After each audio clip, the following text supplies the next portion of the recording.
శాసనసభలో టీఎస్ ఐపాస్పై చర్చ సందర్భంగా మంత్రి కేటీఆర్, జానారెడ్డి, ఇతర విపక్ష సభ్యుల మధ్య ఆసక్తికర సంభాషణ జరిగింది.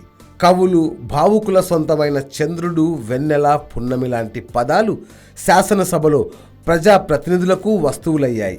రాష్ట్ర పారిశ్రామిక విధానాన్ని విపక్ష సభ్యులు విమర్శించిన నేపథ్యాన్ని గుర్తు చేస్తూ మంత్రి కేటీఆర్ తనదైన శైలిలో సమాధానమిచ్చారు.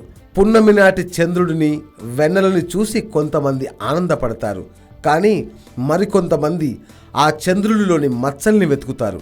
శాసన మండలిలో విపక్ష సభ్యులు కూడా రాష్ట్ర పారిశ్రామిక విధానాన్ని ప్రశంసించారు, కానీ శాసనసభలో మాత్రం అలా కనిపించడం లేదు అంటూ చురకలంటించారు. తర్వాత వివరణ కోరడానికి లేచిన విపక్ష నేత జానారెడ్డి కూడా అంతే సరదాగా బదులిచ్చారు. పున్నమి చంద్రుడు వెన్నెలనిస్తాడు, ఆ వెలుగు సహజం. మీరు చెబుతున్న వెన్నెల్లో వెలుగు ఉందా లేదా అనేదే మా సందేహం.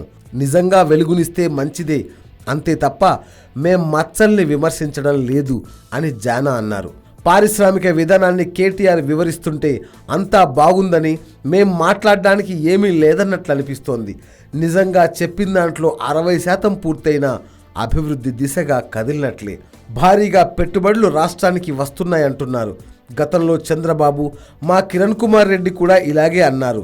ఇప్పుడు మీరు చెబుతున్నది కూడా అట్లాంటి లక్షల కోట్లేనా అంటూ జానారెడ్డి అనడంతో అంతా నవ్వారు.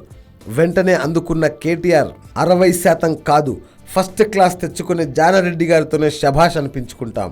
మన ముఖ్యమంత్రి చంద్రశేఖర్ రావు చంద్రుడు స్వయం ప్రకాశకుడు, మేము వెలుగులు సాధిస్తాం అనడంతో అటు నుంచి తెదేపా పక్షం చంద్రుడు స్వయం ప్రకాశితుడు కాదు అంటూ స్పందించారు. దానికి కేటీఆర్ మళ్ళీ మేం మాట్లాడుతోంది మీ వెన్నుపోటు చంద్రుడి గురించి కాదు, మా చంద్రుడి గురించి అంటూ చురకపెట్టి ముగించారు. అంతకుముందు చర్చ ఆరంభంలో కేటీఆర్ ఆంగ్లంలో మాట్లాడగా ఎంఐఎం సభ్యుడు మొయినుద్దీన్ తెలుగులో ప్రసంగించడం అందరినీ ఆకట్టుకుంది.